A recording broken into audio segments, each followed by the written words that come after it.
자, 여러분 고개 드시고 반갑습니다. 예, 자, 우리 2020년 우리 이제 새해가 밝았고 우리 또 2020년 강의 이제 첫 강의가 또 시작되고 있습니다. 자, 여러분 교재는 몇 페이지냐면 교재는 16페이지를 펴시고요. 자, 그 다음에 제 설명을 듣습니다. 첫 시간에 뭐 오리엔테이션으로 해서 우리 시험에서 중요한 세금들 좀 소개를 해드리겠습니다. 우리 여러분 만나서 반갑고요. 우리 부동산 세법이죠. 예, 그래서 오늘 부동산 세법인데 세법은 원래 방대하고 내용이 어렵다고 그랬죠. 자, 내용이 방대하고 어렵습니다. 근데 그 중에서도 우리는 특별히 부동산 세법을 시험 범위로 합니다. 그래서 부동산을 살 때 내는 세금이 어떤 거고 또 부동산을 가지고 있을 때 내는 세금이 어떤 거고 또 팔 때 내는 세금이 어떤 거냐 이걸 우리 시험 범위로 하고 우리 공부합니다. 그래서 우리 부동산 세법인데 여러분 갖고 계신 기본서를 보시면요. 크게 세 개 부분으로 되어 있습니다. 조세 총론이요. 세법의 기본적이고 공통적인 사항을 다루는 부분인데 조세 총론. 처음 초심자는 요 조세 총론부터 어렵습니다. 왜냐하면 자, 기본적이고 공통적인 사항을 다루는 부분이라 세목들이 모르는 세금들이 이름들이 막 나오고 용어들이 막 쏟아져 나오기 때문에 처음에는 어렵고 낯설게 느껴집니다. 근데 조세 총론을 공부하시고서 첫 강의를 듣고서 어렵다 이렇게 얘기하시는 분들이 계시는데 어려워서 어려운 거 아닙니다, 여러분들. 낯설고 생소해서 처음에 어렵게 느껴지는 것 뿐이지 진짜 어려운 내용을 제가 첫날부터 강의하겠습니까? 그래서 어려워서 어려운 게 아니라 생소하고 낯설어서 어렵게 느껴지는 그런 부분이고요. 공부가 되면은 이제 조세 총론은 나중에 어렵지 않습니다. 또 어떤 분들은 이 용어 같은 것을 처음에 나오는 용어들을 가슴으로 막 느끼려고 하고 나오는 단어라든가 용어를 하나하나 샅샅이 찾아가면서 이것을 그 의미를 되새김질하면서 수업을 들으시려고 하시는 분들 계시는데 그러면 안 돼요, 여러분들. 그럴 의미가 없어요. 처음에 이게 와닿지 않고 이 의미가 막 중요하고 그랬던 것 같은 그런 것들도 지나고 나면 별거 아니고 또 다 알게 됩니다. 그래서 모르면 모르는 대로 그냥 지나가야지 그래서 가슴에 느끼려고 하면 안 되겠습니다. 이 가운데에서 이제 30회 시험에서 세법을 공부했었는데 아깝게 떨어졌던 분들 있잖아요. 이런 분들이 이제 다시 기초 과정부터 이렇게 쭉 들으면은 그러면 그렇구나. 이 의미가 막 가슴에 느껴집니다. 근데 그런 분들은 아니고 초심자들은 이게 느껴질 수가 없습니다. 그러니까 처음에 공부할 때는 멈춰서 막 그것을 갖다가 의미를 되새기려고 하지 말고 지나가시면 됩니다. 처음에만 생소하고 낯설어서 어렵게 느껴지고 나중에는 어렵지 않은 부분입니다. 시험 문제는 한두 문제가 출제되는 부분이고요. 또 지방자치단체에서 부과하는 지방세, 또 국가에서 부과하는 국세 이렇게 크게 세 개 부분으로 되어 있습니다. 자, 처음 오신 분들을 위해서 또 용어 설명을 좀 드리면요. 과세 주체란 말이 있어요, 여러분. 과세 주체. 세금 과세하는데 주체가 된 자입니다. 즉 세금 부과에 징수 권한 있는 자를 우리가 뭐라고 하냐면 과세 주체 이렇게 얘기합니다. 그래서 과세 주체는 보면 국가도 있고요. 국가도 있고 그 다음에 지방자치단체도 과세 주체가 됩니다. 그랬을 때 국가가 과세 주체인 세금을 뭐라고 하고요? 국세. 지방자치단체가 과세 주체인 세금을 뭐라고 한다? 지방세 이렇게 얘기합니다. 또 이 지방자치단체는 또요. 광역지방자치단체인 특별시, 광역시, 도가 있습니다. 그리고 우리가 세종특별자치시나 제주특별자치도처럼 특별자치도나 특별자치시도 광역지방자치단체에 속하고요. 그 다음에 시군구가 있습니다. 시군구. 기초지방자치단체인 시장군수, 구청장도 과세주체가 되는데 여기서 말하는 구는 자치구를 얘기합니다. 특별시, 광역시에 속해 있는 구요. 서울특별시, 강남구, 서울특별시, 노원구는 자치구죠. 대전광역시 유성구, 부산광역시 해운대구, 광주광역시 광산구 이런 데는 다 뭡니까? 네? 자치구입니다. 근데 도가 있고 도 아래 시가 있고 그 시 아래에 있는 구가 있잖아요. 경기도 성남시 중원구는 자치구입니까? 아닙니다. 경기도 부천시 원미구 자치구입니까? 아닙니다. 뭘 왜 대답 안 하고 멍하니 계세요? 도 아래 시, 그 시 아래에 있는 구는 자치구가 아닙니다. 특별시, 광역시에 있는 구가 자치구고요. 자, 이렇게 해서 과세 주체, 세금과의 징수 권한 있는 자 용어 설명드렸고요. 또 우리 지방세, 국세는 많은 세금들이 있는데 일단 그 세금 소개하기 전에 출제 비중을 최근에 보면요. 원래 출제 비중은 지방세나 국세나 원래는 비슷한 비율로 원래 이렇게 출제가 되는데 최근에 보면 지방세 비중이 출제 비중이 높습니다. 최근에 보면 지방세 출제 비중이 높아요. 그래서 뭐 국세에서 대개 6, 7문제 이렇게 출제되고, 그래서 최근에는 지방세 출제 비중이 좀 더 국세보다는 높습니다. 세법은 어떻든 간에 16문항이 공시법 24문항과 함께 여러분 2차 과목에서 제2교시에서 공시법과 함께 40문제 구성돼서 출제가 됩니다. 세법은 출제 비중을 보시면 우리가 공시세법 40문제에서 출제 비중을 보면 공시법 여러분 등기법이 있고 지적법이 있고요. 그 다음에 또 세법이 있습니다. 자, 이랬을 때 출제 비중을 보면 등기에서 30%, 지적에서 30%, 그 다음에 세법에서 40%가 이렇게 출제가 되고 있습니다. 그럴 때 대개 이제 우리 2차 과목 2교시의 수험 전략은 보시면 수험 전략은 등기법 있잖아요. 등기법이라는 게 이게 이제 원래 내용이 어렵고 절차적이라 여러분들이 이제 자주 동시보 교수님한테 배우겠지만 이 등기법을 대부분 평균적인 수험생들은 어려워하고 또 시험 문제가 조금 까다롭게 나오면 점수들이 대부분 잘 안 나옵니다. 근데 등기법을 쉽다고 하고 등기법의 점수가 잘 나오는 분들이 있긴 있습니다. 그런 분들은 혈액형 우리가 이렇게 조사한 것 같은 거 한번 해보면 제가 보기에는 혈액형 그런 거 타입으로 봤을 때 B형 같은 그런 스타일입니다.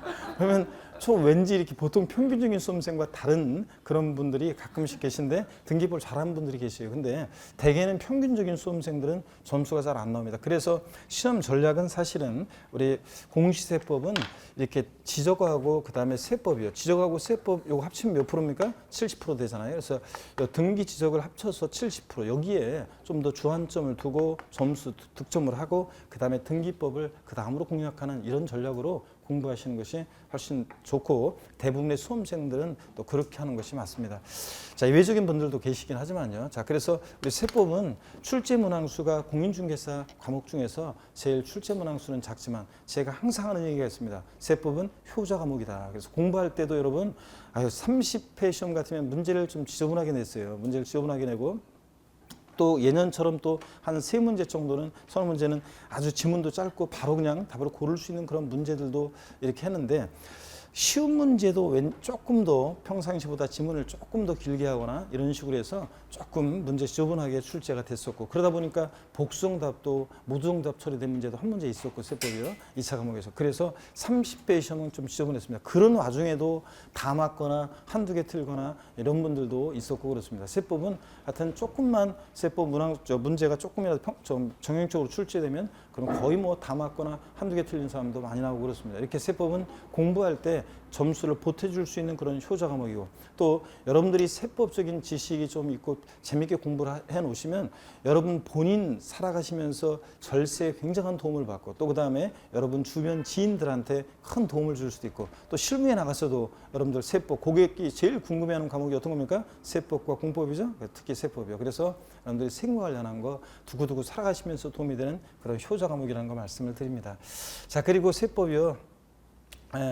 저랑 같이 이제 지금부터 이제 공부를 하시면 여러분들이 차근차근 단계별로 과정은 이따가 맨 마지막에 소개해 드리겠지만 과정은 뭐 1, 2월, 3, 4월, 5, 6월 이렇게 단계별로 제 강의가 진행됩니다.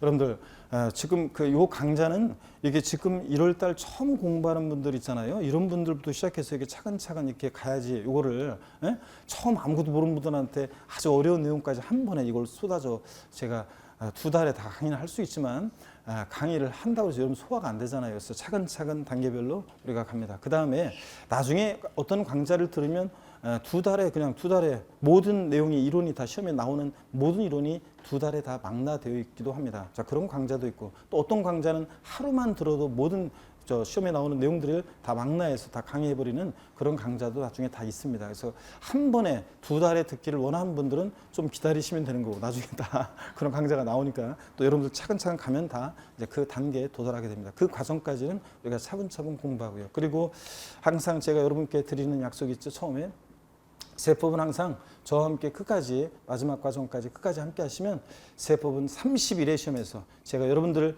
반드시 구원해 드리도록 하겠습니다, 여러분. 자, 마이크는 또 분위기 파악을 안 되시는 분 계시는데 좋습니다. 힘껏 박수를 치신 분에게 30일의 시험이요 넉넉한 합격 점수로 합격의 영광이 있기를 기원하겠습니다. 자, 됐습니다, 여러분. 그래서 저랑 같이 끝까지 함께 하시면 제가 구원해 드리고 또 아깝게 또 30회 시험에 안 되셔서 다시 공부하시는 분들이 계시면 제가 항상 얘기합니다. 지금부터 차분히 기초과정부터 의미들을 다시 되새기면서 공부하시면 30일의 시험은 무난히 합격할 수 있고요. 또 그 다음에 시험은 뭐 한 해 빨리 합격하든 뭐 제가 알고 있는 우리 제자분들 중에는 그 보면은 그 카페 모임에 나오는 그 제자분들 중에는 10년 전에 합격했는데 아니구나. 이런 분들이 17회 시험부터 합격했는데 17회 시험에 합격했는데 모임에 나오는 분이 있는데 아직까지도 그분은 뭐 중개사의 실무하고는 전혀 거리가 멀게 살고 있는 분도 계십니다. 장롱 면허제 전형적인 그래서 이런 분도 계시고 그래서 한 해 늦게 하고 한 해 빨리 하고 큰 의미가 없습니다. 그래서 이번에 30회 시험 때 합격하시면 되고요. 또 저와 함께 하시면 반드시 제가 구원해 드린다고 그랬습니다. 그 다음에 우리 시험에서 중요한 그 세금들을 지방세, 국세 나와 있는 세금들을 제가 좀 소개를 해드리겠습니다. 여러분, 제가 뭐 그전에는 또 제 동창 여동 스토리를 통해서 또 설명하기도 하고 그랬었는데 오늘은 어떤 수강생 스토리를 통해서 좀 소개를 해드리려고 합니다. 각벌이라는 사람이 부동산을 매매합니다. 부동산을 매매하는데요. 매수인을 어떤 수강생 스토리를 통해서 좀 소개해 드리려고 하는데 저한테 한 해 동안 배우는 수험생들이 뭐 엄청 많죠, 여러분들. 근데 기억에 남는 수강생들이 항상 있기 마련입니다. 근데 제가 예전에 2000년대 중반에 어떤 기억에 남는 수강생 한 명 있었는데요. 제가 1부, 2부로 나눠서 오늘 1부하고 다음 주에 2부 하면서 2부로 또 나눠서 그 수강생의 스토리를 좀 소개해 드리려고 합니다. 오늘 1부는 어떤 얘기냐면 이 수강생이 있잖아요. 공업고등학교를 졸업하고 이제 현장에서 이제 근무를 하고 있었는데 어느 날 야근이죠. 야간 작업하고 이제 야근을 하고 늦게 밤늦게 퇴근을 하면서 집에 터덜터덜 돌아오는 데 있죠. 바람이 휘몰아치면서 갑자기 길거리에서 전단지 한 장이 휙 굴러다니는데 대부분은 뭐가 굴러다녀도 그냥 지나가지 그걸 주술 생각 안 하잖아요. 자, 그런데 운명적으로 그 뭔가 전단지가 바람에 휘날리는데 자기 앞에서 왠지 그냥 반사적으로 그걸 딱 집어들은 거예요. 딱 집어들어서 딱 봤더니 전단지에 뭐라고 써 있냐면 당신도 공인중개사가 될 수 있습니다. 평생 직장. 이걸 딱 보는 순간 있죠? 전율을 느끼면서 바로 그냥 자기 운명처럼 이거다 이런 생각이 딱 들더래요. 그래가지고 이제 고민하다가 그 전단지를 집에 갖고 왔죠. 고민하다가 이제 전화를 했어요. 그래가지고 학원에 와서 등록을 했는데 그 학원이 제가 강의했던 학원입니다. 그래서 등록을 했는데 이 수강생 우리 상담하는 실장님들이 여러분 잘 모르겠지만 상담하는 실장들이 농담으로 어떤 분들은 이런 분들이 있어요. 자, 저 수강생분은 1년짜리예요. 저 수강생분은 2년짜리예요. 저 수강생분은 3년짜리 수강생이 등록했네요. 이런 얘기합니다. 예? 그냥 농담으로 하는 거예요. 딱 보니까 이 수강생분은 올해 1년에 그냥 무전히 합격했구나. 이분은 상담해보니까 이거 힘들겠구나. 뭐 그런 걸 한다면 느낀답니다. 그래서 얘기를 하는 수강생이 있었는데 이 수강생분은 제가 들은 바로는 최소 3년, 4년짜리다. 이렇게 얘기를 들었어요. 그런데 결론부터 말씀드리면 이 수강생 처음에는 진짜로요.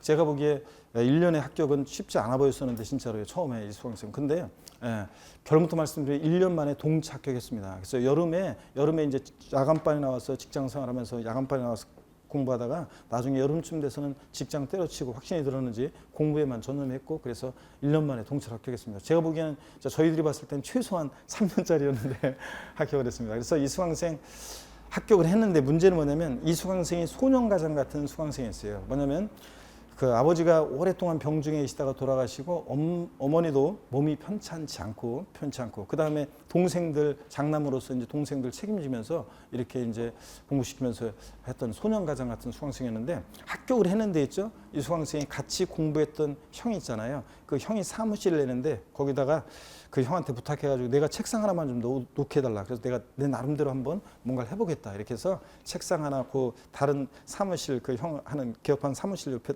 거기에 책상 하나 놓고 시작을 했는데 돈을 진짜로 벌기 시작했습니다. 중개사 해가지고. 그래서 반지하에서 시작해가지고 드디어 집 하나를 장만하게 됩니다. 갑이라는 사람으로부터 집을 하나 사는데요. 매매한다 그러면 우리가 흔히 이런 과정을 거치죠. 두 사람 만나서 계약금을 치르고 중도금을 치르고 잔금을 치르고 또 소유권 이전 등기하는 과정을 거치잖아요. 그랬을 때 매수인을요 계약금, 중도금, 잔금을 치렀는데 소유권 이전 등기는 아직 안 했어요. 자, 그랬어도 매수인을은 이 부동산을 갑으로부터 사실상 취득했다 이렇게 봅니다. 자, 그래서 이 취득자에게 부과되는 세금이 있습니다. 예를 들어서 이 집이 3억짜리 주택이다 그러면 네가 3억짜리 부동산을 취득할 만큼 조세를 부담할 수 있는 능력이 있겠구나. 그래서 취득자의 조세 부담 능력을 보고 부과되는 그런 세금이 있습니다. 어떤 세금 내겠습니까? 그렇습니다. 취득세를 내고요. 취득세는 이런 세금입니다. 자, 취득세는 법에 열거되어 있는 대상 물건을요, 사실상 취득한 경우에 그 취득자의 조세 부담 능력을 보고 부과하는 그런 세금입니다. 제가 괜히 어렵게 얘기하는데 항상 얘기하지만 이런 표현들을 나중에 여러분들 이제 배우게 되시는 거고요. 자, 그 다음에 이 매수인이 있잖아요.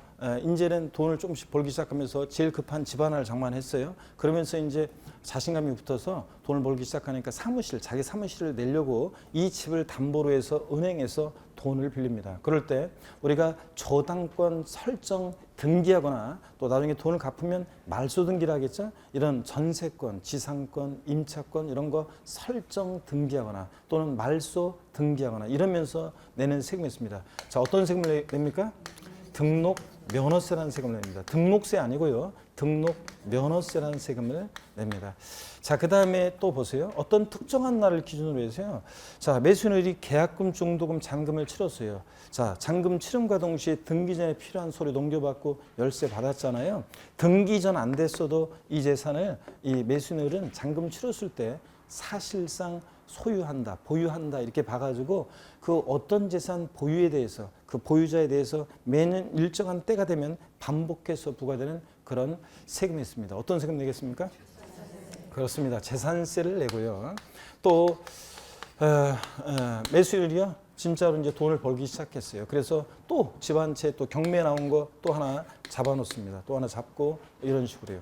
자, 실제로도 자기 동생 명의로도 집 한 채 잡아놓고 막 이런 식으로 실제로도 그렇게 했습니다. 그래서 자, 어떤 개인을 중심으로요, 부부도 따로따로 개인별로 해가지고 전국에 있는 주택이나 토지 가격을 소유자별로 합산합니다. 그랬더니 법에서 정해진 일정 기준 금액을 초과해서 보유하는 고액의 부동산 보유자에게 부과하는 그런 세금이 있습니다. 어떤 세금 내겠습니까? 그렇습니다. 종합부동산세를 내게 되겠죠. 그래서 최근에 뭐 몇 년 동안 서울 집값이 또 수도권 집값이 많이 올랐습니다. 서울 집값이. 그래서 또 공시 가격이라고 해서 처음 오신 분들은 나중에 배울 건데, 이 공시 가격이요, 이게 이제 시가 반영률이 많이 높아지는 바람에 종부세 대상자가 많이 작년 2019년 12월 달 보니까 종부세 대상자가 많이 늘었다, 그런 기사를 제가 봤습니다. 근데 늘었지만 그래도 아직까지 여전히 국민 중에 전체 인구 중에서 몇 프로요? 3%만 내는 그런 세금입니다. 그러니까 여러분들 종부세 내시는 분은 제가 항상 얘기하지만 억울하게 생각하지 말고 자랑스럽게 내세요. 주변에 자랑하면서 나 종부세 대상자인데 이러면서, 아셨죠? 예. 그래서 결혼하는 미혼 청춘 남녀들은 제가 항상 또 얘기합니다. 새로운 청춘들이 계시는데 잘 들어보세요. 예. 남친이나 여친을 사귀는데 결혼까지 생각했어요. 근데 마지막 최종 결혼을 결심하는 단계에서 뭔가 한 가지 마음에 안 드는 게 있어가지고 결혼할까 말까 망설이를 쓸 때 물어보라고 그랬죠. 야, 니네 집은 종부세 내냐? 오빠네 집은 종부세 내? 그래서 오빠네 집 종부세 내? 물어봤더니 우리 집 종합부동산세 낸다는데 오빠 나랑 결혼해? 이렇게 얘기하고 자, 니네 집은 종부세 내냐? 물어봤더니 오빠 우리 집 종합부동산세인가 그거 낸다는데 나랑 결혼해줘. 바로 청원하라고 그랬습니다, 여러분들. 그런 세금이라고 그랬습니다. 종합부동산세. 그 다음에 저기 매도인 갑을 보시면요. 매도인 갑 입장에서 보면 계약금, 중도금, 잔금을 받았어요. 등기 이전까지 안 해줬어도 잔금을 받았을 때 갑은 이 부동산을 을에게 사실상 양도했다, 이렇게 본다고 그랬습니다. 그렇죠? 사실상 양도했다. 그래서 이 양도자 갑에게 부과되는 세금이 있습니다. 법인이 소득 발생하면 법인세 부과되고, 우리 같은 개인이 소득 발생하면 뭐가 부과된다? 소득세가 부과됩니다. 소득세가. 그런데 특별히 부동산 등을 양도해서 발생하는 양도소득에 대한 소득세, 양도소득세예요. 자, 그래서 양도소득세를 내겠죠. 자, 그래서 제가 지금까지 5개 소개한 이 세금이요. 우리 시험은 많은 세금들이 있지만 그중에서 우리 시험은 어떤 거? 이 취득세부터 양도세까지 5개 주요 세금들을 중심으로 시험 문제가 출제가 되고 있습니다. 얘네들 출제 비중 뭐 등등을 좀 말씀을 드리면요. 그 전에 취득세는 지방자치단체에서 부과하는 세금인데 그 중에서도 특별시, 광역시, 도가 과세에 주인 그런 세금입니다. 등록면허세는요, 특별시, 광역시에서는 구가, 도가 있는 곳에서는 도가 과세에 주인 그런 세금입니다. 우리가 흔히 취득세, 등록면허세를 흔히 도세라고 얘기합니다. 도세.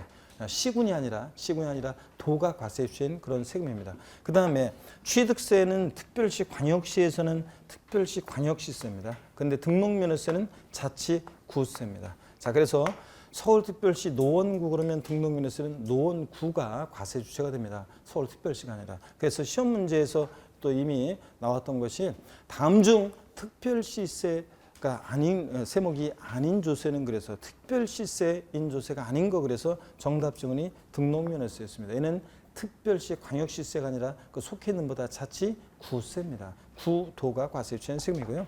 재산세는 시군구가 과세 주체인 그런 세금입니다. 그래서 우리가 흔히 재산세를 뭐라고 하냐면 시군세 이렇게 얘기합니다. 시군세요. 자, 어떻든 간에 얘네들 지방자치단체에서 부과하는 세금이기 때문에 얘들 우리가 지방세라고 하고 지방세는 많은 세금들이 있지만 그중에서 우리 시험은 어떤 거예요? 취득세, 등록면허세, 재산세를 중심으로 시험 문제가 출제되고 종합부동산세, 양도세는 국세고 국세에는 많은 세금들이 있지만 그중에서 우리 시험은 얘들 종합부동산세와 양도세를 중심으로 출제가 되고 있습니다. 출제 비중 말씀드리면 취득세는 시험 문제가 서너 문제가 출제가 됩니다. 등록면허세 한두 문제가 출제되고요.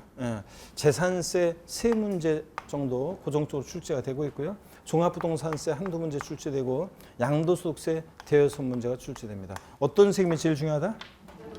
그렇습니다. 양도소득세가 우리 시험에서 제일 중요하고 그 다음으로 중요한 세금이 뭐라? 취득세가 그 다음으로 중요하고 그 다음으로 이제 재산세 이런 식으로 출제가 되고 있습니다. 자, 등록면허세하고 종합부동산세는 출제 문항수는 적지만 공부할 양이 적습니다. 특히 등록면허세 같은 세금은 내용이 시험 문제 출제되면 내용이 어렵지 않고 또 등록면허세는 지문이 되게 길지 않고 그래서 등록면허세 이런 것들 자, 출제 문항수 작다고 제끼는 게 아니라 여러분들이 출제 문항수 나중에 10분, 15분이면 맨 막판에는 10분, 15분이면 정리되는 그런 세금이기 때문에 포기하는 세금이 아닙니다. 그 다음에 자, 우리 세법의 방대한 내용들 속에서 우리 부동산 세법이라고 제가 말씀을 드렸는데요. 한번 보겠습니다. 취득세하고 등록면허세는요, 부동산을 취득할 때 내는 대표적인 그런 세금이고요. 재산세하고 종합부동산세는 부동산을 보유할 때 내는, 가지고 있을 때 내는 대표적인 그런 세금이고요.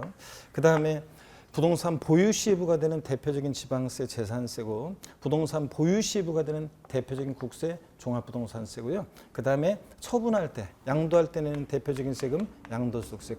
그래서 우리는 세법의 방대한 내용들 속에서도 부동산 세법이요. 부동산 취득할 때 내는 취득세, 등록면허세. 보유 시에 부과되는 재산세, 종합부동산세. 팔 때 내는 양도소득세를 중심으로 우리 시험 문제가 출제가 됩니다, 여러분. 자, 이렇게 해서 우리 시험에서 중요한 세금들 한번 소개해 드렸고요.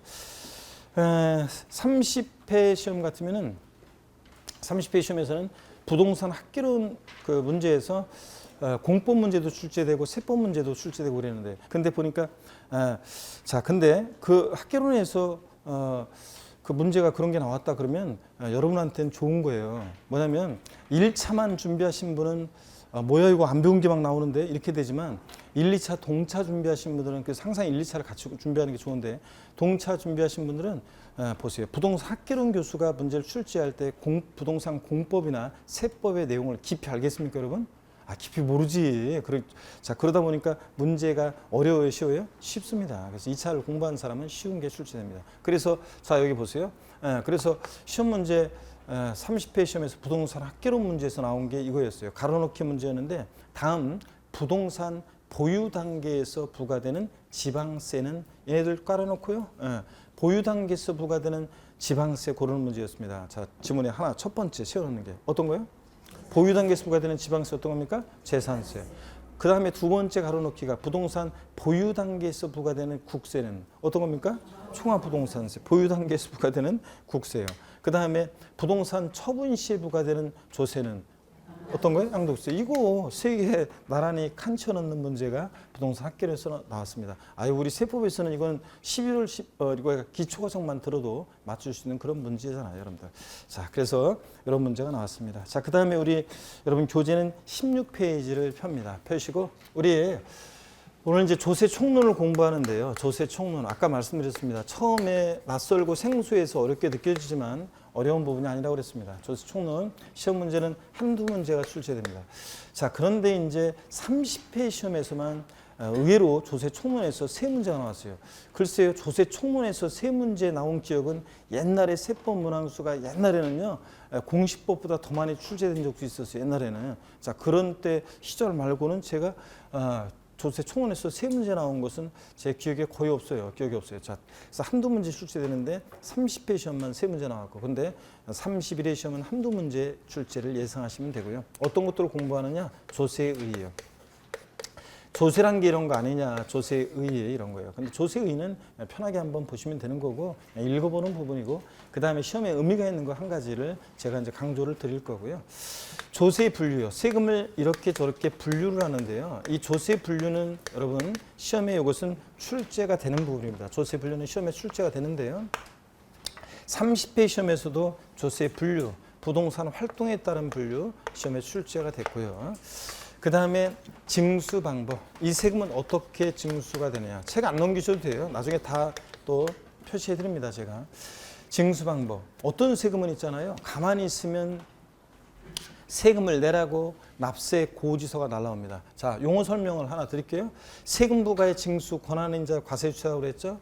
자, 세금 납부할 의무가 있는 자를 뭐라고 합니까? 납세 의무자. 세금 납부할 의무가 있는 자, 납세 의무자예요. 그랬을 때 자, 어떤 세금은 과세 주체가요. 세무공무원이 세금을 계산해서 납세 의무자에게 납세 고지서를 발부해서 징수하는 그런 세금이 있습니다. 가만히 있으면 세금 내라고 뭐가 날라오죠? 네, 그런 세금이 있고, 어떤 세금은 납세 의무자가 세금을 자진해서 계산해서 계산된 세금을 과세주체에게 신고하고 납부해야 되는 그런 세금도 있습니다. 그래서 이 세금은 어떻게 징수가 되느냐, 이게 이제 또 시험에 직접적으로 간접적으로 중요하고요. 또 그런 의무를 불성실하거나 그랬을 때 어떤 제재를 받게 되는데 가산세, 그 다음에 가산금이에요. 자, 이런 것 제재를 받게 되는데, 자, 2020년 우리 가산세에 관해서 개정 내용이 있고요. 개정 내용이 있고, 이 징수 방법과 가산세, 가산금은 31회 시험이요. 중요합니다. 최근에 뭐 27회 시험만 하더라도 가산세가 독립화무제로 나오고 가산금에 관한 것도 고전에 독립화무제로 나오고 그랬지만, 이거 31회 시험에서 중요하다는 거 강조드립니다. 자, 그 다음에 우리 세금 납부할 의무요. 납세 의무는요. 세금 납부할 의무는 일정한 경우에 이게 성립을 하고요. 성립된 납세 의무는 확정이 되고 또 소멸하는 과정을 거쳐요. 여기 이제 한번 보면 이 소멸 부분이 원래 중요한 부분이 아니거든요. 잘 출제가 되는 부분이 아닌데 제가 28회 시험 때 출제 가능성이 높다. 왠지 28회 때. 자, 그랬는데 나왔어요. 제 예상대로. 제가 예상한 것보다 내용을 더 쉽게 문제가 나왔습니다. 나왔고. 그 다음에 제가 29회 시험 때는 성립과 확정해서 나올 가능성이 높다 그랬는데 29회 시험 때 성립해서 문제가 나왔습니다. 자, 그리고요. 제가 30회 시험에서 보세요. 제가 나온다고 하면 나온다고 제가 예측한 대로 그냥 척척 나왔죠? 예, 이렇다니까. 제가 근데 있죠? 30회 시험에서 제가 그랬어요. 30회 시험, 지난 30회 시험 앞두고서 만약에 요 동네에서 문제가 나온다 그러면 확정해서 나올 가능성이 높다 그랬는데 30회 시험에서 안 나왔습니다. 자, 여러분. 근데 여러분 보세요. 31회 시험에서는 31회 시험은 그래서 요 성립확정 소멸 부분이 중요해졌습니다. 그래서 성립확정 소멸 부분이 31회 시험에서는 중요하다는 거 강조드리고요.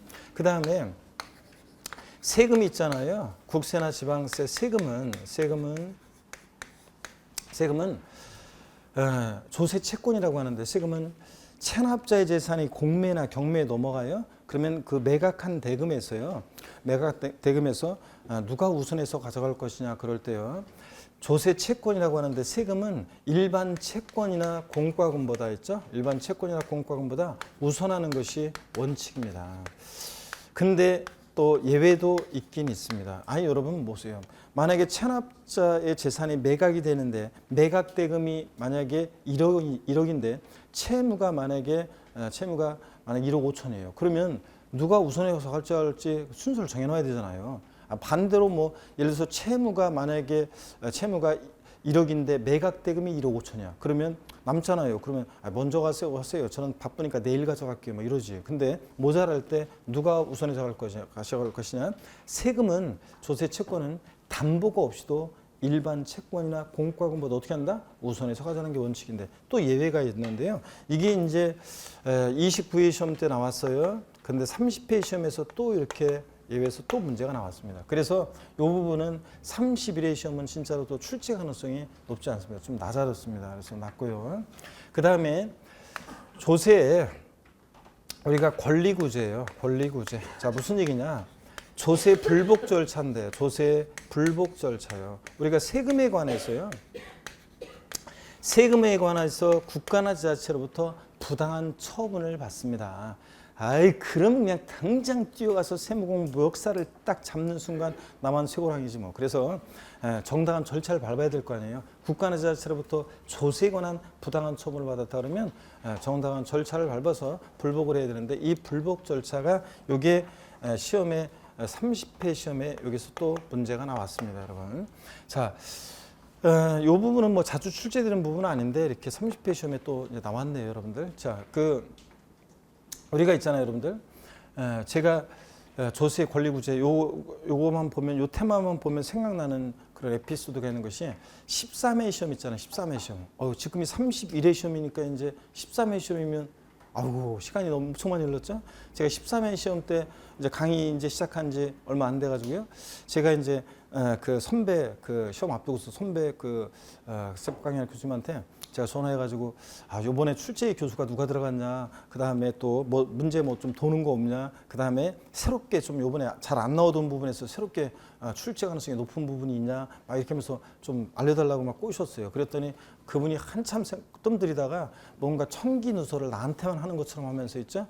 올해는 권리구제 있잖아요. 요 조세 불복 절차 여기서 문제가 나올 것 같다. 출제 교수가 이런 부분을 좋아한다더라. 뭐 어쩌고 하면서 있죠. 저한테만 소스를 주는 것처럼 하면서 여기서 나온다는 식으로 얘기를 하더라고요. 그래가지고 제가 여기 강의 안 했었거든요. 그래가지고 그냥 한 번도 시험에 안 나왔으니까 강의를 안 했던 부분인데 제가 그래서 급하게 요거 요약 정리하고 권리구제를 그 다음에 OX 만들어가지고 그 보고가라고 긴급히 제가 강연 학원에 그 메일 보내가지고 수강생들한테 빨리 긴급히 배부하라고 해가지고 배부도 하고 막 그랬습니다. 13회 시험 때요. 그리고 나서 몇 년이 흘렀어요? 10년이 흘러가지고 23회 때 문제가 나왔어요. 제가 그래가지고 항상 제가 얘기지만 13회 시험 그 이후로 제가 그 사건 이후로 절대로 다른 사람 말은 듣지 않습니다. 믿지 않고 다른 사람 듣지 않고 제 자신만 믿고 제가 철저히 분석해가지고 제가 이제 분석해 한 대로 예측합니다. 어떻게간에 이런 부분이 있습니다. 이렇게 또 그 외에도 한 번도 출제 안 되다가 딱 한 번 출제되고 그 이후에 출제 안 되는 부분도 많이 있습니다. 조세 총론이요. 자, 지방세 기본법, 지방세 징수법, 국세 기본법, 국세 징수법이라는 법을 바탕으로 학자들의 견해가 더해져 있는 이 조세 총론 부분이요. 그래서 나머지 부분들은 주로 생략하고 아니면 문제 한 문제 나중에 슬쩍 보면서 대비하는 이런 식으로 합니다. 주로 이런 부분들을 중심으로 조세 총론을 대비하고 공부합니다. 자, 그럼 교재 여러분 16페이지 체크 포인트부터 해가지고요. 제가 진짜로 요 책 있잖아요. 책 편제가 지금 바뀌었습니다. 2019년도하고 책 편제가 확 바뀌었어요. 그죠? 보조단이 있고 이런 식으로 확 바뀌었는데 요 책 쓰느라고 고생을 많이 했습니다. 제가. 자, 그리고 또 세법이 개정이 된다고 했다가 이렇게 바뀌고 저렇게 바뀌고 뭐 정부 개정안이 나왔다가 국회 넘어가서 또 바뀌고 막 통과 자체가 또 뭐 많은 우여곡절을 12월 달에 겪고 그러면서 또 12월 말에 또 부동산 대책이 또 12월 15일 날 발표되고 막 정신없는 그런 과정 속에서 책을 쓰느라고 아주 애를 많이 먹었습니다. 제가 여러분 책 편제가 많이 바뀌어졌고 좋아졌습니다. 여러분 그래서 2020년도요. 자 16페이지 내용들 여러분들 읽어보시면 되겠습니다. 제가 물론 그 책에다가 제가 이 책의 이런 앞부분 이런 내용들이요. 제가 쓴 거니까 여러분들 제가 수업 시간에 하는 내용들이 여기 다 이제 들어가 있습니다. 다 들어가 있는데 다만 일부는 제 밥줄이기 때문에 책에다가 다 제 밥줄을 다 노출하면 그럼 되겠습니까, 여러분들? 그러니까 강의를 직접 들어야지 들어야지 알 수 있는 그런 제가 또 그런 제 노하우도 이제 나중에 이제 수업을 들으면 여러분들 할 거고요. 그 다음에 여기 16페이지 내용들 여러분들 쭉 읽어보시면 되고 17페이지 보겠습니다. 01번에 조세의 개념이 있죠. 조세의 개념을 보시면 조세의 정의가 나옵니다. 그냥 읽어보는 거라고 그랬습니다, 여러분들. 줄 긋지 마시고 그냥 조세란 게 이런 거 아니냐 학자들이 이렇게 얘기한 거예요. 그래서 쭉 한번 읽어보시고 넘어갑니다. 18페이지 이 조세의 의의를 정의를 세 줄을 쭉 풀어놓은 것이 조세의 특징입니다. 그래서 18페이지 조세의 특징 쭉 나와 있습니다. 여러분들이 쭉 읽어보시는데요. 처음 공부하는 분들 막 줄을 긋고 싶은 생각, 이거 중요한 것 같은데 막 줄을 긋고 싶은 생각이 막 들더라도 줄 절대로 긋지 마. 아니 그것도 상관은 없어요. 시험에 안 나온다는 것뿐이지 뭐. 그래서 줄은 긋으셔도 되는데 어떻게간에 그럴 필요 없이 그냥 쭉 읽어보시면 됩니다. 이게 조세란 게 이런 거다 이렇게 나와 있어요. 그래서 쭉 한번 읽어보시고요. 근데 이제 18페이지 5번까지는 이게 이제 그냥 읽어보는 거예요. 그냥 교양 삼아서 조세란 게 이런 거 아니냐. 처음에 공부하신 분들 읽어보시고요. 그래서 여러분들 그 한 가지만 우스갯소리 삼아서 제가 말씀드리면 요 조세의 특징 쭉 읽어보는데 조세는 하여튼 반드시 국가나 지자체에서 부과하는 것이 조세지 국가나 자체가 아닌 곳에서 부과하는 것은 조세가 아니라고 했습니다. 그래서 우리가 흔히 공과금, 공공요금 있잖아요. 그래서 저희 부모님이 얘기한다고 그랬잖아요. 저희 부모님이 전기세 많이 나와서 제가 뭐죠? 날씨가 추울 때는 좀 이렇게 보일러 그런 거 좀 그렇게 좀 온도 난방 온도를 좀 높이시고 그 다음에 또 이렇게 전기장판 이런 것도 침대에 이제 좀 온도를 좀 올리시고 이렇게 따뜻하게 주무시라고 이렇게 하고 막 얘기하면은 뭐 전기세 많이 나오고 가스세가 많이 나와서 안 된다고 저희 부모님 얘기한다고 그랬잖아요. 그래서 제가 명석이 아들이 세법 강의하는데 그거 엄마 전기세, 가스세, 수도세 이런 거는 세금이 아니기 때문에 그런 표현 쓰면 안 되고 전기요금, 수도요금, 가스요금 이렇게 얘기한다고 얘기를 하면 알았다고 한 다음에 또 시간 지나면 바로 전기세, 가스세, 수도세 이렇게 얘기하신다고 그랬잖아요. 그죠? 자, 그래서 공과금, 공공요금은 조세단이다? 아닙니다, 여러분들. 이런 것들 한번 쭉 읽어보시고요. 그 다음에 그 6번 있잖아요. 6번. 18페이지 맨 아래 6번. 조세는 금전적 급부가 원칙이다. 여기 있잖아요. 여기부터가 이제 시험에 의미가 있습니다. 그래서 요거만 제가 설명을 드리겠습니다. 자, 여기를 보시면 여러분요. 첫 시간이 좀 길지만 여러분들은 어쩔 수 없이 여기 좀 수업을 좀 더 들으셔야 되겠습니다. 여기 보시면 어떤 얘기냐. 납부 이행 방법에 관한 거예요. 이거는 세금 납부 이행의 방법이에요. 세금 납부는 어떻게 이행되느냐 그러면 보시면 세금 납부는 보세요. 원칙적으로 화폐경제 시대니까 금전 납부가 원칙입니다. 금전 납부가요. 금전 납부가 원칙입니다. 당연하죠, 여러분들. 세금을 내는데 뭐 취득세 500만 원 낼 게 있는데 돼지 키우는 사람은 돼지 끌고 와가지고 자 이거 받으세요 그런 다음에 얘네들 마리당 시세가 요새 얼마씩이니까 지금 한 마리가 더 추가돼 여기 한 마리 반이 한 마리 더 했는데 요 반이 지금 저 50만 원이니까 자 50만 원 지금 초과됐으니까 50만 원 거실러 주세요 막 이렇게 하고 안 된다고 그랬잖아요. 금전 납부 원칙이고 또 세금은 일시불 납부 한 번에 내는 게 원칙입니다. 근데 예외적으로 세금 금전 납부 원칙에 예외로서 뭐요? 물납. 물건으로도 납부할 수 있어요. 세금을 물건으로 납부하는 것을 뭐라고 한다? 물납. 그 다음에 일시불 납부 원칙에 예외로서 뭐요? 분할 납부. 나눠낼 수도 있습니다. 그래서 물납과 분할 납부, 처음 오신 분들은 물납과 분할 납부 용어를 익히시고 그 다음에 예외적으로만 허용된다는 거. 그 다음에 물납과 분할 납부는 일정한 세금에 대해서만 허용이 됩니다. 아무 세금이나 물납할 수 있는 게 아니에요. 물납이나 분할 납부 할 수 있는 세금이 법에 딱 정해져 있습니다. 그리고 일정한 요건과 절차에 따라 할 수 있는데 그 요건과 절차는 나중에 강론에서 배우는 거고요. 그 다음에 30회 시험 같으면 재산세에서 물납의 요건 알고 있는지를 묻는 문제가 정답 지문이었고요. 31회 시험 같으면 분할 납부의 개정 내용도 있고 등등 그렇기 때문에 분할 납부가 또 출제 가능성이 높습니다. 물납 분할 납부 자세한 요건과 절차 중요하고요. 자, 그런데 오늘은 일단 용어를 익히면서 물납과 분할 납부 허용되는 세금을 꼭 알고 가셔야 되겠습니다. 지방세에서 물납은요.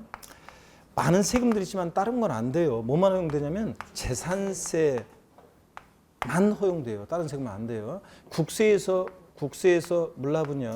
국세에서 불납은 상속세만 허용돼요. 다른 세금은 안 됩니다, 여러분들. 자, 그 다음에 분할납부요. 허용되는 세금들 한번 보겠습니다. 분할납부는 지방세에서는 요 칸을 요쪽으로 봤더니 오늘 또 괜히 또 이 코너로 잘못 왔네. 자, 그러면 분할납부를 한번 보겠습니다. 분할납부는 어떤 세금들이 허용되냐 그러면요. 분할납부 허용되는 세금들이 또 딱 법에 정해져 있는데요. 분할납부 허용되는 세금들 이쪽에 한번 보겠습니다. 분할납부는요. 자, 볼게요. 지방세에서 분할납부는요. 어떤 게 허용되냐면 일단 재산세가 대표적으로 허용됩니다. 그다음에 또 한 가지 말씀드릴 게 있긴 있지만 그건 중요하지 않고 나중에 말씀드리고 재산세만 기억합니다. 일단 지방세에서 재산세 분할납부 허용되고 국세에서 분할납부는요. 여러분 종합부동산세 줄여서 종부세 허용이 됩니다. 그다음에 양도소득세 허용이 됩니다. 분할납부 양도소득세가 또 허용이 되고요. 그다음에 여러분 상속세 허용이 됩니다. 상속세가 허용이 되고요. 그다음에 증여세 허용이 되고요.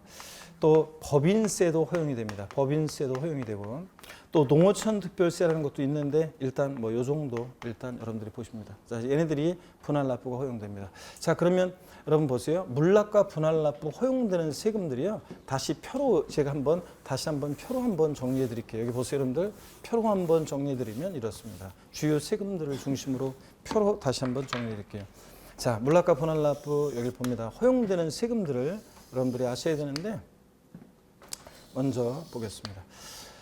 먼저 물납이요. 금전납부 원칙으로서 물납. 자, 허용이 되면은 여러분 O, 허용되지 않으면 X를 외치면서 여러분들이 체크하시면 되겠습니다. 금방 본 거니까 여러분들 모른다고 하지 않겠죠? 금방 제가 적어드렸으니까 한번 봅니다. 취득세 물납 O의 X예요.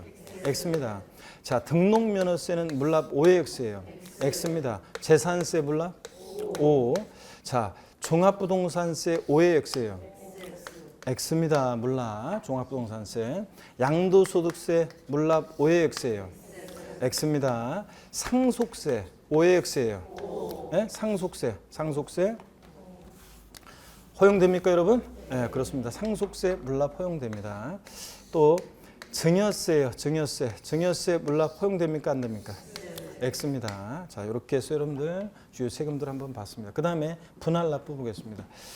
자, 일시불납부 원칙으로서 분할납부 취득세 허용되면 O 아니면 X입니다. X입니다. 등록면허세 X입니다. 재산세 O, 종합부동산세 O, 양도소득세 O, 상속세 O, 증여세 O 허용되고 있습니다. 그럴 때 지방세법상 물납과 분할납부가 모두 허용되는 조세를 골라라. 어떤 거?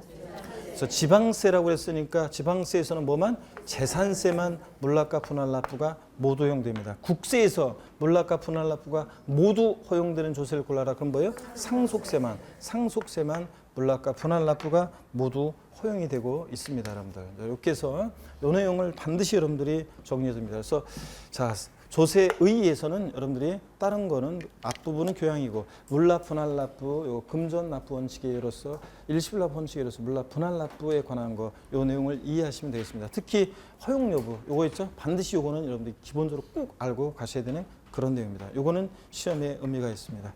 교재 18페이지 보시면 6번 보겠습니다. 조세는 금전적 급부가 원칙이다 그랬습니다. 조세는 금전으로 납부하는 것이 원칙이다. 다만 예외적으로 법령이 정하는 요건을 갖춘 경우에 일정한 세목에 대해서 물납을 허용하고 있다. 현행세법에서는 자 밑줄입니다. 현행세법에서는 지방세인 재산세와 국세인 상속세에서 물납이 인정되고 있다. 밑줄자격. 그리고 19페이지 물납과 분할납부 허용 세목 있잖아요. 별표시합니다. 그래서 반드시 이것을 기억합니다. 제가 기억하기 좋도록 이런 식으로 또 표로 다시 이것을 정리해서 제가 설명을 드렸습니다. 그래서 19페이지 맨 위에 물납 분할납부 허용 세목 별표시 하시고요. 중요 기출문제 한번 보겠습니다. 25회 때 기출문제 수정한 거예요. 조세 납부 방법으로 물납과 분할납부가 둘 다 가능한 것을 모두 고른 것은 자 이런 문제 나오면 지방세에서 뭐 재산세, 국세에서 뭐 상속세 두 개 있는지 찾아보면 되는 거죠. 네. 기업번 부동산 임대에서 발생한 사업소득에 대한 종합소득세 얘는 물납 분할납부 돼요 안 돼요? 안 됩니다. 자 종합부동산세 물납은 돼요? 안 됩니다. 분할납부만 되지. 취득세요. 안 돼, 둘 다 안 되죠? 재산세 도시적분이라고 되어 있는데 도시적분이 뭔지는 나중에 배우는데요. 그냥 재산세예요, 이거 지금. 이게 재산세. 재산세 됩니까? 네. 자, 상속세 없으니까 뭐만 고르시면 돼? 재산세만. 미음번 특정 부동산에 대한 지역자본시설세. 오늘 배울 건데 무슨 세금인지 모르지만 어떻든 간에 자, 처음 오신 분들도 재산세하고 뭐만 고르시면 돼? 상속세 골라야 되는데 상속세 없으니까 뭐만 고르셔야 돼? 재산세. 그래서 정답은 4번이 되겠습니다, 여러분.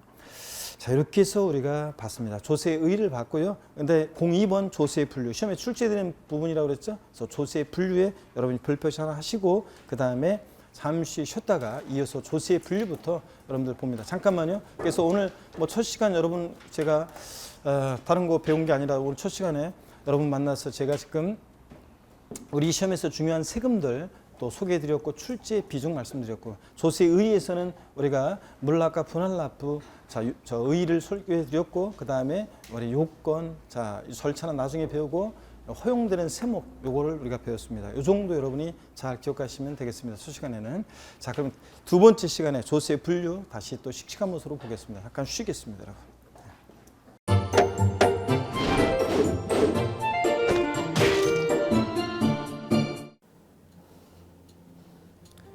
안녕하세요. 부동산 공법을 강의하는 고상철입니다. 자, 제가 이번 시간에 말씀드릴 건 뭐냐면 공인중개사를 여러분이 공부하시다 보면은 여러 가지 자료들, 뭐 OX 문제라든지 어떤 요약된, 집약된 자료, 뭐 PPT 자료 이런 것들이 많은데 그 일일이 출력하다 보면 여러분들이 보관하고 하는데 불편함이 있어서 그런 것들을 좀 약간 또 해소도 하기 위해서 또 다른 사람들하고 커뮤니티도 뭐 할 수 있기 때문에 저희는 네이버 밴드라는 어플을 좀 활용할 건데요. 그 네이버 밴드에다가 자료를 올려놓은 거를 내가 다운을 받고 내가 보는 방법에 대해서 알려드릴 테니까 이 부분에 대해서 제가 시작하는 거 똑같이 따라 하시면 설치부터 사용 방법까지 말씀드릴 테니까 그대로 따라오시면 됩니다. 자, 1단계 네이버 밴드 어플을 다운받습니다. 자, 그럼 네이버 밴드 다운을 어떻게 받냐? 자, 플레이스토어 우리 안드로이드 버전으로 갈게요. 그래서 플레이스토어를 누르시면 화면이 바뀌면서 지금은 이제 컴퓨터 화면을 제가 이제 좀 크게 보이게끔 해놓은 거라서 여러분 핸드폰에는 아마 맨 위에 여기 검색창이라는 게 있을 건데 여기다가 제목을 넣는 거예요. 제목을 뭐라고 쓰냐면 네이버 밴드 아니면 밴드 이렇게 쳐도 돼요. 밴드 치면 제일 상단에 나오죠. 그래서 이제 네이버 요 밴드가 요 초록 색깔 바탕에 B자예요. 밴드. 그래서 이제 여러분은 설치 누르시면 됩니다. 자, 2단계 그럼 네이버 밴드를 일단 들어가셔야 돼요. 들어가서 검색하기 전에 밴드 어플을 누르면 위측 상단에 이 돋보기 모양이 있을 거예요. 이 돋보기 모양을 누르기 전에 우리가 이제 검색을 해야 되잖아요. 누르시면 검색 컨트롤 가요. 여기다가 우리 공수모라고 치면 돼요. 공수모 치고 엔터 치면 이제 그동안 이제 우리 공수모 관련된 게 나올 건데 제일 상단에 있을 겁니다. 그래서 여기 네이버 33개가 밴드가 나왔는데 그 중에 여기가 1등이죠. 자, 그럼 이제 3단계 해당 공수모 밴드로 들어갔습니다. 그럼 들어가시게 되면 가장 첫 화면에 공인중개사 수험생 모임이거든요. 원래 그 수험생들만 위한 모임이기 때문에 시험 정보하고요. 어떤 자료들이 있어요. 뭐 OX 문제, 뭐 오지선다 문제, 그리고 이제 요약된 자료들 그런 거 공부할 수 있는 활용하는 어떤 밴드고요. 이 강의와 관련된 어떤 특강이 있다거나 할 때 공지사항 같은 거 그리고 지속적으로 교수님들께서 자료를 올려드릴 거기 때문에 요 관련된 자료 관련된 거 어떤 거 있는지 잠깐만 한번 보겠습니다.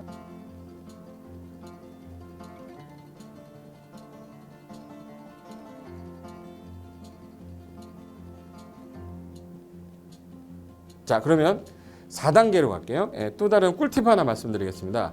모바일 1일 학습이라는 건데 핸드폰으로도 내가 하루에 짬을 내는 시간, 예를 들어서 전철을 타거나 버스를 탄다거나 화장실을 간다거나 할 때 1일 그 공부 학습 방법을 알려드릴 건데요.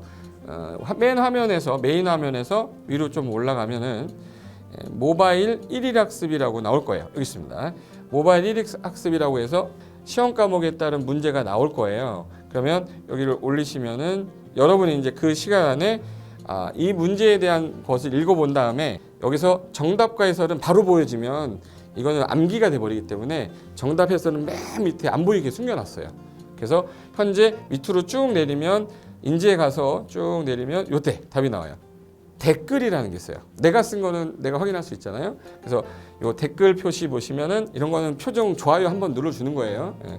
그럼 여기서 내가 좋아요 그러면서 뭐 선생님 사랑해요 해도 되고, 예. 좋아요 이런 거 눌러주신 다음에 그 다음에 밑으로 가면 이제 댓글을 쓸 수 있어요. 그래서 정말 궁금한 부분에 대해서 댓글 남겨주시면 확인이 되는 경우에 바로 답글을 올릴 수 있게끔 실시간으로 할 수 있을 것 같습니다. 자, 지금까지 과정과 같이 공수모 밴드예요. 공인중개사 수험생 모임 밴드를 줄여서 우리 공수모 밴드라고 하는데, 이렇게 가입하시면 여러 가지 자료들 업데이트되는 거, 개정되는 부분 신속하게 받아들일 수 있기 때문에 아마 여러분 학습하는데 도움이 많이 될 겁니다. 그래서 꼭 가입하셔서 좋은 자료도 받고 매일매일 학습하시면서 도움 되셨으면 좋겠고요. 자, 여러분의 합격을 진심으로 기원하겠습니다.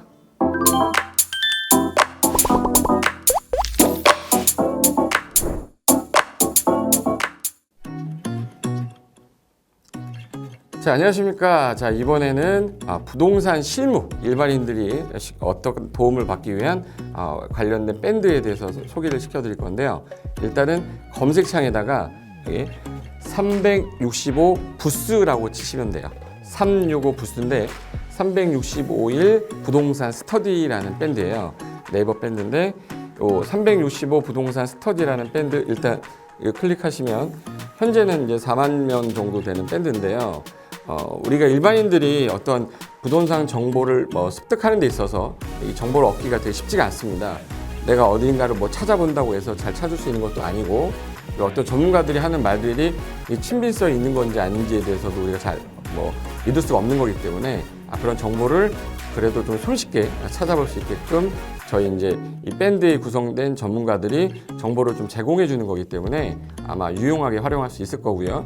내가 부동산 중에 토지를 좀 알고 싶다, 또는 상가를 좀 알고 싶다, 또는 나는 내 집 마련을 위해서 청약이 좀 궁금하다.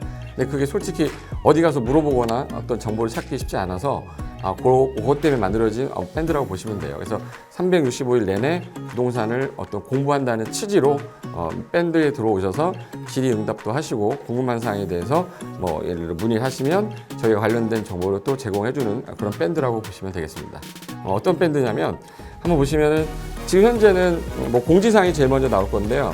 이 공지사항은 기존에 있던 오프라인이 어떤 강좌가 있으면 그 강좌에 관련된 거 세미나라든지 그래서 평소에 이제 우리가 이제 접하지 못했던 강의들 있죠. 이렇게 진행이 된다라는 거 공지를 좀 하는 그런 내용들이고요.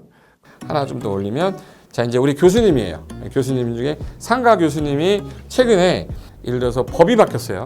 법이 바뀌게 되면 최근에 바뀐 법이 이러한 바뀐 법이 있으니 중개업을 한다거나 투자를 할 때 좀 유의해서 알아보시면 좋겠습니다라는 거를 올려놓을 거예요. 기존에 올려놓은 자료가 있으면 또 찾아보시면 되는 거니까 이렇게 해서 계속 밴드에서 소식을 받으시면 실전에 굉장히 도움을 많이 받을 거라고 예상합니다.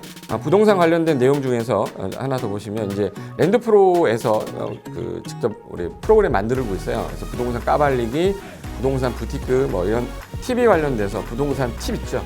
예를 들어서 청약을 받아야 되냐 말아야 되냐, 지금 강남권 아파트를 투자해야 되냐 말아야 되냐, 이런 정보를 쉽게 여러분들이 접하지 못하기 때문에 그런 관련된 것들을 시대에 맞게 흐름에 맞게 부동산 시장이 이제 요동치면 내가 지금 집을 팔아야 되냐 사야 되냐 그런 것들에 대해서 신속하게 정보를 들을 수 있는 밴드니까 시간이 나실 때마다 자주 들어오시고 저도 자주 들어와서 좋은 정보 남겨드릴 테니까 자주 들어오시기 바랍니다. 저는 부동산 공법하고 부동산 토지 투자를 강의하는 고상철이었습니다. 자주 밴드에서 뵙도록 하겠습니다. 자, 수고하셨습니다.